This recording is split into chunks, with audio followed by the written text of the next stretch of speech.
As we stand here today, we're developing new medicines that are saving lives every day. And I'm proud to report to you that we are on track to have the first safe and effective coronavirus vaccine before the end of this year. Develop and deploy rapid tests with immediate results. Make sure testing, treatments, and ultimately a vaccine reach all Americans, including communities of color who have historically been left behind. The American people had to struggle under the disaster known as Obamacare. And while we were, while we were busy cutting your taxes, President Trump made good on a promise to working families. It gave him some relief from that failed law when he repealed the Obamacare individual mandate. It's gone, it's off the books. Just days after the election, the court will hear a case that could strike down the Affordable Care Act in its entirety. It's a decision that could take away health care for 20 million Americans.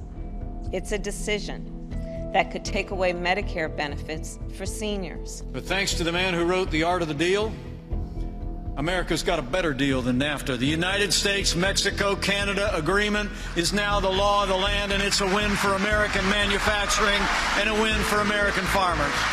To 90% of minority and women-owned small businesses did not get the benefit of the PPP. In large part because, unlike how Donald Trump has been concerned about the wealthy, the people who are working every day and trying to raise their families don't have the access to those kinds of relationships and have not received the benefit of something like the PPP. Now, President Trump and I will always support the right of Americans to peaceful protest, but rioting and looting is not peaceful protest. Burning businesses is not free speech, and those who do so will be prosecuted to the fullest extent of the law. And let's be clear, there is no vaccine for racism. We've got to do the work. For George Floyd, for Breonna Taylor, for the lives of too many others to name. Joe Biden wants to bury our economy under an avalanche of red tape. It seemed the other night that he didn't even know that he'd endorsed the Green New Deal.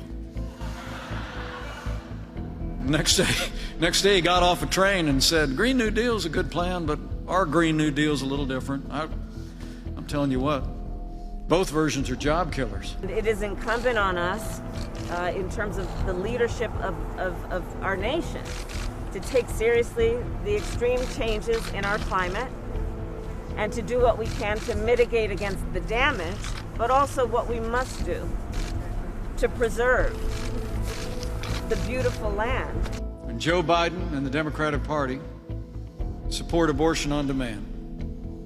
And Joe Biden actually supports using taxpayer dollars to pay for abortion all the way up to the moment of birth. My part, I couldn't be more proud to be vice president to a president who stands without apology for the sanctity of human life. Judge Barrett has a long record of opposing abortion and reproductive rights.